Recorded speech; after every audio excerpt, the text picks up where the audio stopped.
Voice of conscience. Feeling. Right path.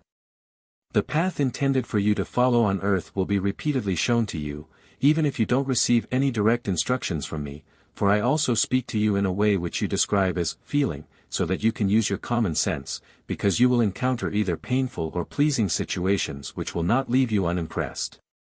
Through your feeling you are able to recognize what is desirable for a human being, what makes him unhappy and what has a damaging effect on his body, and be subsequently influenced by your will to withhold what is painful from your fellow human being or to give to him what makes him happy.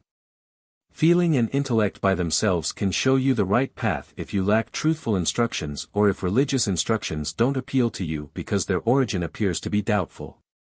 His own experience can determine a human being's will, thoughts and actions, and every human being certainly knows what is fair and just, because everyone lays claim to be happy himself and because every human being can feel physical and psychological pain.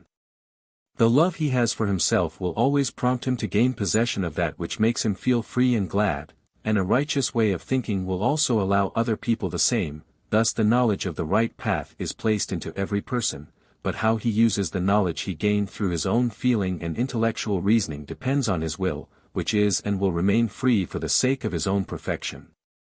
And therefore, it will also always be possible to differentiate between good and evil, and more precisely, their effect on the human being himself. This is why one can speak of the voice of conscience, which will always express itself in feeling, but which can also be stifled in the human if his selfish love is so strongly developed that the human being lays claim to all that is pleasant for himself and is unkind to his fellow human being. In that case his sensitivity becomes increasingly weaker and then people will often claim that not every person knows what is good or evil. And again, the only answer to this can be, he does not want to know it. For as long as he knows what is desirable or undesirable for himself he also knows the difference between good and evil, even without any external instruction, but which would always confirm that his inner feeling corresponds to my teaching, through which I show people the right path they should take on earth, to my teaching of love, which only ever requires a person to practice love.